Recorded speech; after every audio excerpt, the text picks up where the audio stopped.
Hello guys, I'm Alejandro Elias and I will be sharing a Mexican myth with you called The Creation of the Moon, first published by Ben Travin in 1968 in the publication The Creation of the Sun and the Moon.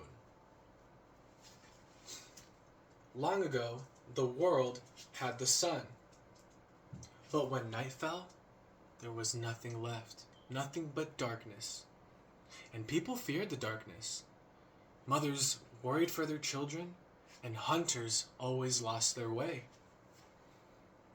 Huachinag Veneg, son of Chico Veneg, felt incredibly unworthy of his father, for his father was the creator of the sun. Huachinag Veneg could be seen sitting under a tree, lost in thought for hours at a time. One evening, his mother Leculence decided to approach him while he was under this tree. She asked, "Son, why are you so bothered? Don't you see that the sun that your father has created shines so brightly?" Huachinag Veneg looked up at his mother. He replied, "Yes, mother, but the night is empty and people fear the darkness. The people need a second sun, one that will not burn them, but will surely guide them." So with that, he set off on a journey to create the second sun. He came across a sage. The sage's name, Nahevaneg. Here, he expressed to Nahevaneg his goals to create the second sun for the people. Nahevaneg understood and granted him a gift. Huachinag Veneg took the gift, opened his hands. "A rabbit?" he said. This rabbit was named Tool. Tool's ears twitched and told Huachinag Veneg, "I can jump high. I can help you reach the sky." So they set off on their journey together, traveling to the edge of the world, where the earth, meets the sky.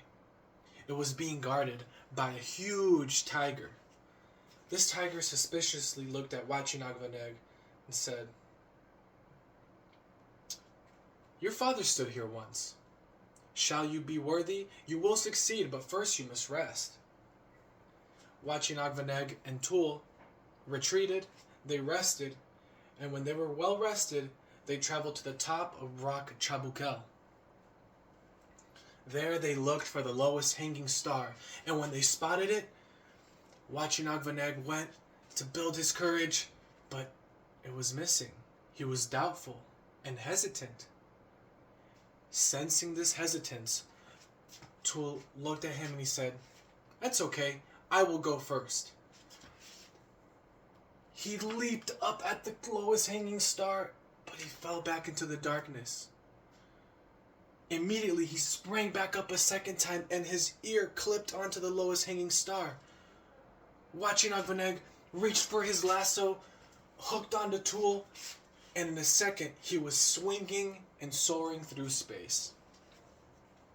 Together, Huachinag Veneg and Tool jumped from star to star, collecting star fragment by star fragment. They would slowly piece them together, and when the bunch got a little bit bigger, they tied it all up. Shortly, they had a small glowing silver orb. Huachinag Veneg looked at Tool and he said, "This second sun is light and cool. This shall be named the moon." They settled into space, and over time, Huachinag Veneg would take his shield and put it over this small orb, changing the way its shape would transform.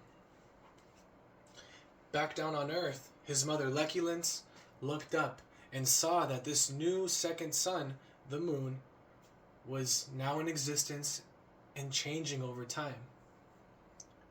Noticing that her son had accomplished his mission, she passed away peacefully, and her spirit was embraced by the mountains.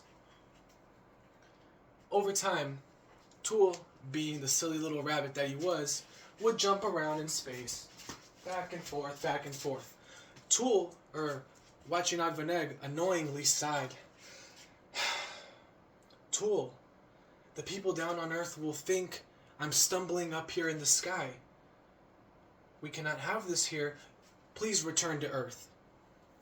Tool looked up at him and said, absolutely not. I helped create the moon as well. I should be remembered for the creation of the moon forever. Watching Agvaneg nodded. He made a great point. He said, fine, stay with me. He took Tool and put him in the center of the moon for him to be seen from there on out for the rest of time. And that, my friends, is why the Mayan people say there is a rabbit in the moon. Anytime you look at it. Today, yesterday, and for the rest of time. And it's all thanks to one young dreamer and his faithful friend. Thank you.